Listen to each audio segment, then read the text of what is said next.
waxaan dhammaan ummadda Soomaali meel kasta ay joogaan aan ugu hambalyeeynaya 60 guuradii ka soo wareegtay xornimadii gobolada waqooyi ay qaateen 26 Juun 1960 taasoo aasaas u noqotay midowgii Soomaaliya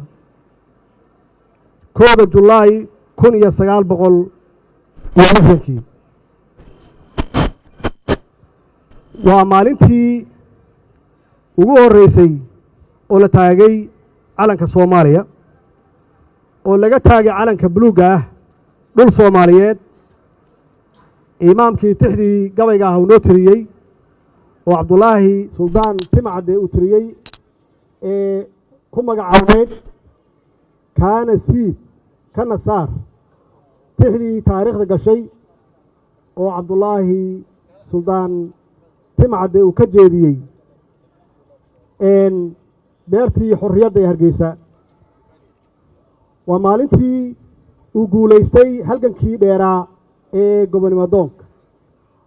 waa maalintii gobollada waqooyi ee dalkeenna ay xorooween waa maalintii horseeday midnimada iyo qaranimada ummadda Soomaaliyeed maanta aan ku naaloonayno waxaan aad iyo aad ugu faraxsanahay xuska iyo weynaynta taariikhdaas qiimaha weyn noo wada leh ee eebbe na halelsiiyey oo tusay inaan sidaan quruxda badan aan ugu maamusno waxaan runtii qorsheynaynay intaan in ka badan inaan gelinno oo guddi aan u saarno 60 guurada sanadkii la soo dhaafay oo aan qorsheynaynay runtii shaqo aad u far badan inaan qabanno oo 60 guuradan ay ka weynaato kuwii hore bacdama aan 60 jirsanay laakiin nasiib darro waxaa caqabad badan ugu noqday COVID-19 oo socodkii adduunka oo dhan yareeyay annaga dhexdeena xitaa socodkii yareeyay wax badan aan qaban lahayn runtii na hor istaagay laakiin waxaan qorsheynaynay inaan aad iyo aad u weynayno sidaad arkaysaan caawa xitaa buloleerkii la samayn jiray waa naga soo gaari waayey waxaan dareensanahay qiimaha weyn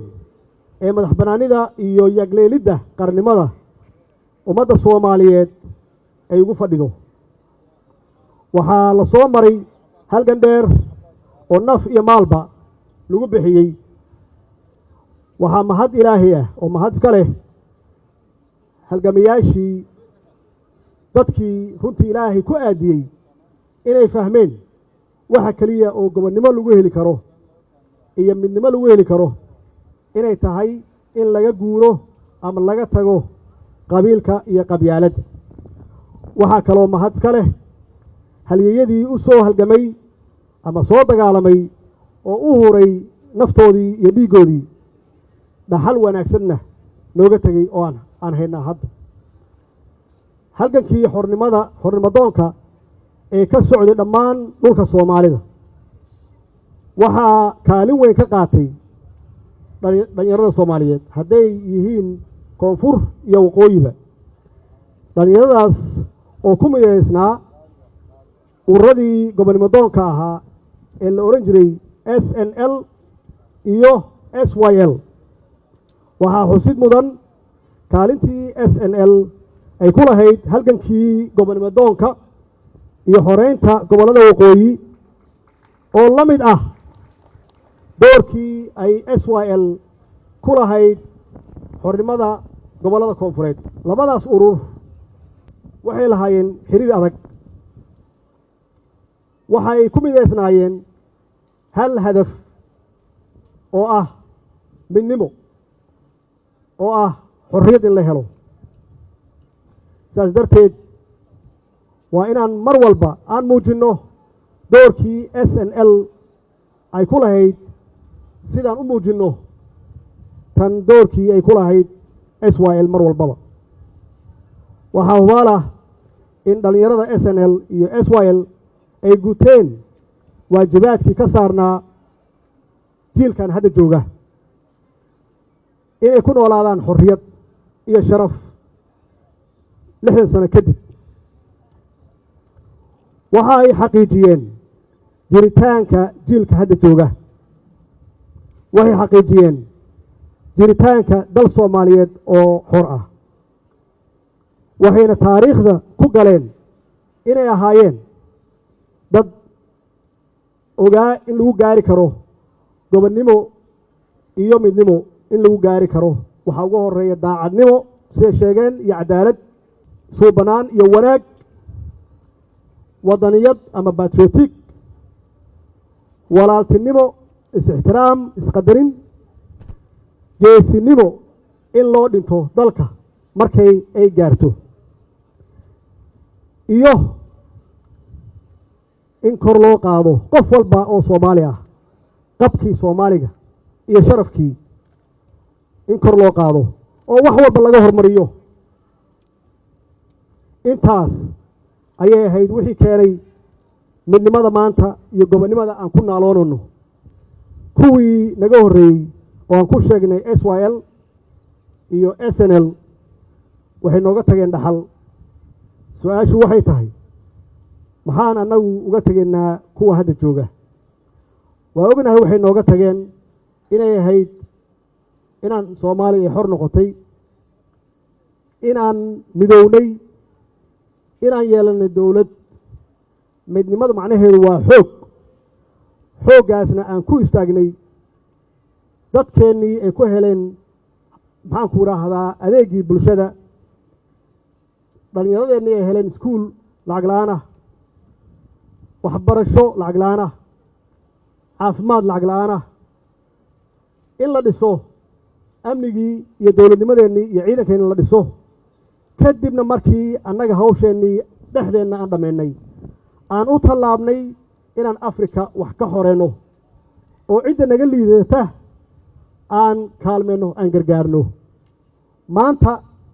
marka adduunka aad aado cid walba kula hadasha waxay soo xasuustaan Soomaalidii hore iyo siday ahaayeen iyo sidaan Afrika u caawinay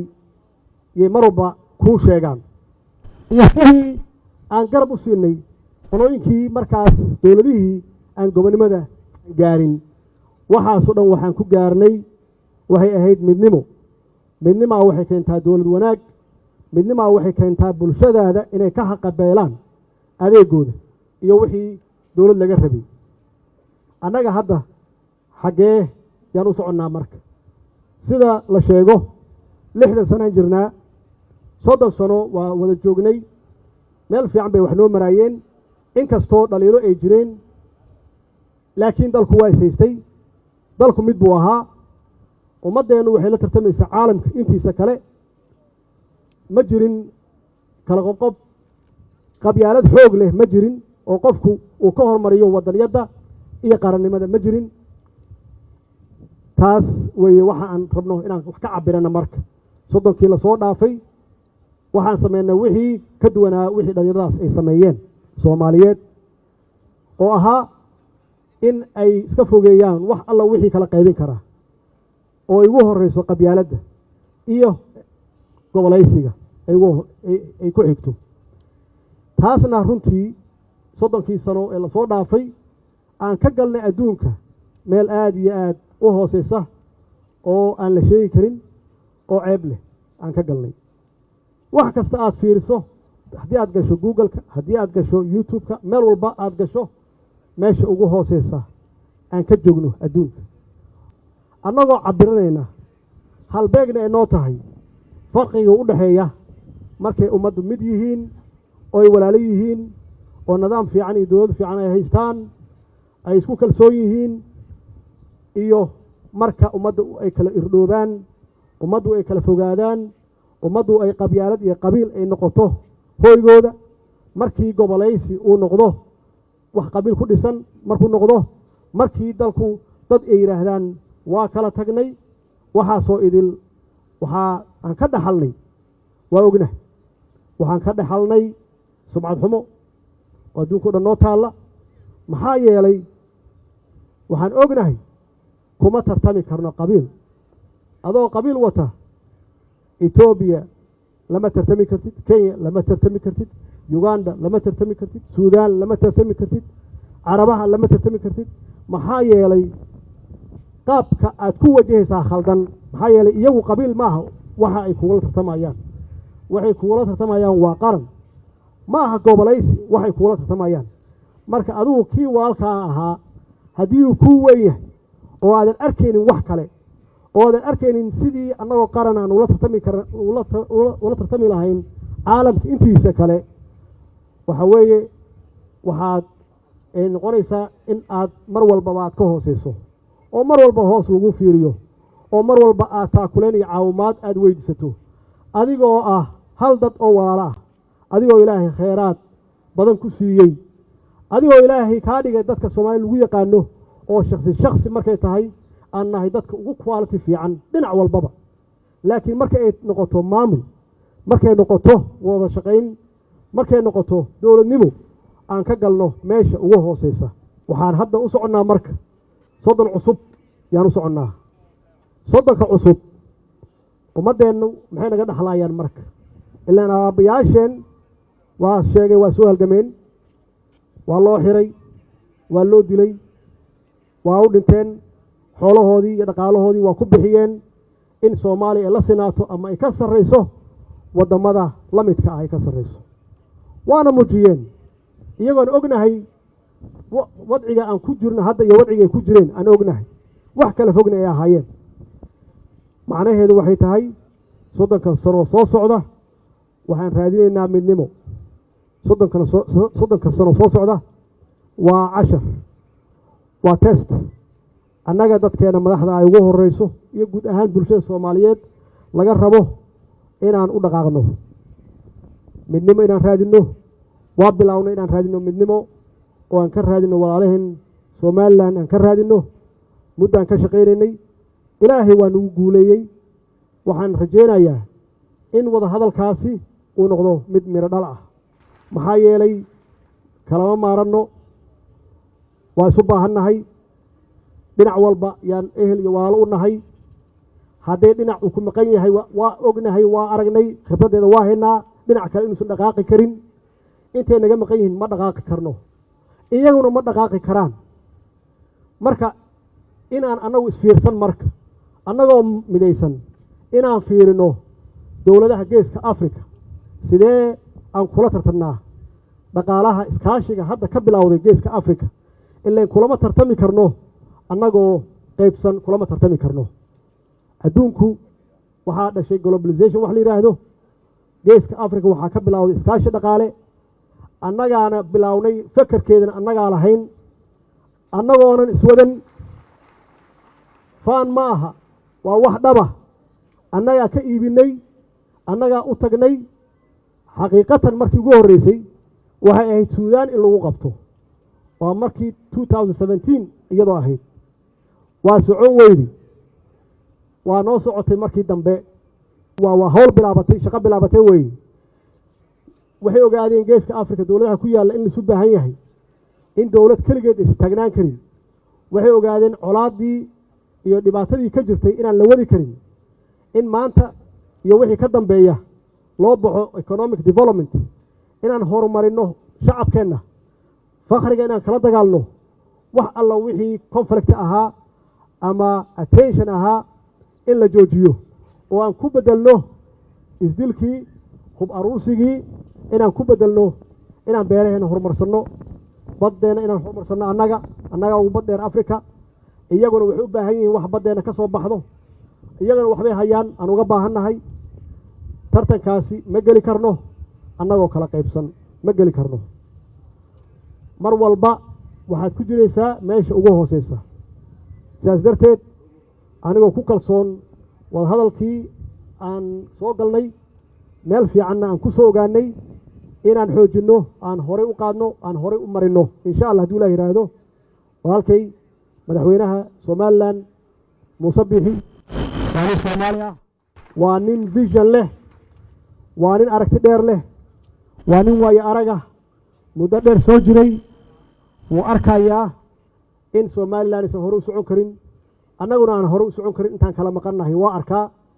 geesinimadeeda kartadahay waana bilaabay waxaan rajaynayaa insha allah hadduu ilaah yidhaahdo inaan xoojinno hadduu eebbe yidhaahdo waxaan ka shaqeynay dowlad wanaag oo ah marka la raadinayo midnimo inaad adiga aad ka shaqayso dowlad wanaagna waxaad ku heli kartaa xasilooni siyaasadeed waana muujinnay in aan helnay xasilooni siyaasadeed oo waa iska dhici kartaa siyaasaddu waxay leedahay muran iyo kale fakr duwanaashay leedahay waxyaabahan dhacaya dhib ma laha waxa weeye waa exercise oo dimuqraadiyad ah weeye ma aha kala tag iyo kala fogaansho ma aha waad aragtaan mar walbaba ay waxaan dhacaan waxay ku dambaysaa in laisu soo noqdo oo caqliga shaqeeyo oo laga shaqeeyo danta guud waxaan yararka ah waa laga gudbayaa waana ku soo jirnay laakiin marna annagu ma gaarin level ah inaan wax ku duminno in dowlad meesha laga saaro ma gaarin in dowlad cusub maalin walba la dhiso ma gaarin waa taas weytan xasilooni darrada ah waana ku guulaysanay waxyaabaha aan noo qabsoomayna waxaa qayb ka ah arrintaasaa qayb ka ah